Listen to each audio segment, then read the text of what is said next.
స్వాగతం. ఈరోజు మనం తెలుగులో యూట్యూబ్ ఛానల్ మొదలు పెట్టాలనుకునే వారి కోసం కేఎం క్రియేటివ్ జోన్ ఛానల్ నుంచి వచ్చిన ఒక వీడియోలోని కీలక అంశాలని కొంచెం లోతుగా చూద్దాం. అవును, ముఖ్యంగా కొత్త కంటెంట్ క్రియేటర్స్ ఉంటారు కదా, వాళ్ళు ఎదుర్కొనే సాధారణ సవాళ్లు, ఇంకా వాళ్ళ ఆలోచన విధానంలో రావాల్సిన మార్పులు, వీటిని అర్థం చేసుకోవడం ముఖ్యం.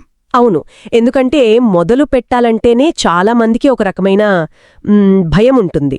అప్పటికే చాలా ఛానల్స్ ఉన్నాయి కదా అని. కరెక్ట్. ఇంతమంది ఉన్నారు, నేనెలా అనే డౌట్ వస్తుంది. ఆ వీడియోలో చెప్పినట్లు లారీ డ్రైవింగ్ గురించో చేపలు పట్టడం గురించో ఇలాంటి ఎవరు చూస్తారులే అనిపిస్తుంది మొదట. నిజమే, కానీ చూసేవాళ్లుంటున్నారు. అంటే వేరే వాళ్లకి ఎంతమంది చూస్తున్నారు అనే దాని గురించి మనం వర్రీ అవ్వక్కర్లేదన్నమాట. యాక్చువల్గా అవసరం లేదు. అదే ఆ మూలం కూడా చెప్తోంది. మన పని మనం చేసుకోవడమే. ఏం చెయ్యాలో తెలుసుకోవడం కన్నా ఏమి చెయ్యకూడదో తెలుసుకోవడం ముఖ్యమని ఆ వీడియోలో గట్టిగా చెప్పారు. అవును అవును, అది చాలా ఇంపార్టెంట్ పాయింట్. ఒక కామన్ మిస్టేక్ ఏంటంటే నాన్ వెజ్ అన్నయ్య లాంటి వాళ్ళు బాగా సక్సెస్ అయ్యారు కదా అని. అంతేగా, గుడ్డిగా వాళ్లని అనుకరించాలని చూడటం. అలా చేస్తే మనకంటూ ఒక గుర్తింపు రాదు. అంటే కాపీ కొట్టడం వర్కౌట్ అవ్వదంటారో? అవ్వదు. ఇక్కడ ఇంకో విషయం కూడా ఉంది, ఆ ఖరీదైన పరికరాల గురించి. అదో పెద్ద మిత్. అవును కదా, పెద్ద కెమెరా ఉంటేనే వ్యూస్ వస్తాయనే అపోహ. అదే, లక్షలు పెట్టి కెమెరా కొనొచ్చు, కాని దాన్ని సరిగ్గా వాడటం రాకపోతే, కంటెంట్ ఆకట్టుకునేలా లేకపోతే ఏం లాభం? చెప్పే విధానమే ముఖ్యం. నిజమే, కానీ మరీ క్వాలిటీ లేకపోయినా కష్టం కదా. అంటే కెమెరా ఎలా ఉన్నా కనీసం ఆడియో లైటింగ్ అయినా. మంచి ప్రశ్న. ఖరీదైనవే ఉండాలని కాదు, బేసిక్స్ ఉండాలి. అంటే ఆడియో క్లియర్గా ఉండాలి, వీడియో కొంచెం చూడటానికి ఇబ్బంది లేకుండా ఉండాలి, ఉన్న వనరులతో బెస్ట్ ఇవ్వాలి. అంతేగాని లక్షల కెమెరానే ఉండాలని రూలేం లేదు. ఓకే, అంటే బ్యాలెన్స్ చూసుకోవాలన్నమాట. పరికరాల మీద కాకుండా కంటెంట్ మీదే ఎక్కువ ఫోకస్ పెట్టాలి. ఖచ్చితంగా. ఆ తర్వాత ఇంకోటి, తక్షణ కీర్తి ఆశించడం. అది కూడా కామన్. ఒక్క నెలలో 10,000 సబ్స్క్రైబర్లు, నాకు జుజుబి అనుకోవడం. అవును, కానీ అది వాస్తవానికి దూరం. యూట్యూబ్ అనేది చాలా నెమ్మదిగా జరిగే ప్రాసెస్.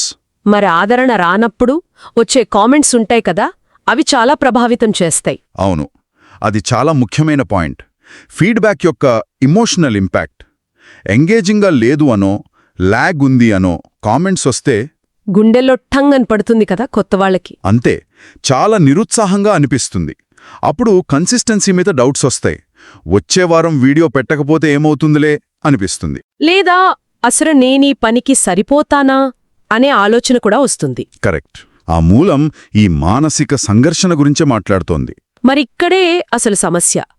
ప్రతికూలత అంటే నెగిటివిటీ. కొన్నిసార్లది విమర్శ దాటి వ్యక్తిగత దూషణలకు వెళ్తుంది. అవును, ఆ వీడియోలో కూడా చెప్పారు. ఎవడ్రా నువ్వు అనడం, తిట్టడం, ఏకవచనంతో మాట్లాడటం. మరి అలాంటి వాటిని ఎలా హ్యాండిల్ చేయాలి? అది కేవలం కంటెంట్ మీద విమర్శ కాదు కదా, పర్సనల్ అటాక్ అది. ఇక్కడ మూలం ఏం చెప్తోందంటే, క్రియేటర్లు వాళ్ల నాలెడ్జ్ని, వాళ్ల సమయాన్ని ఫ్రీ ఆఫ్ కాస్ట్ షేర్ చేస్తున్నారు. చూడమని ఎవ్వర్నీ బలవంతం చెయ్యట్లేదు. అవును. కాబట్టి అభిప్రాయం చెప్పడంలో తప్పులేదు, కాని అది పద్ధతిగా ఉండాలి. చీప్గా తిట్టడం, అవమానించడం కరెక్ట్ కాదు. అంటే నిర్మాణాత్మక విమర్శ ఓకే, కాని వ్యక్తిగత దాడులు కాదు. అంతే.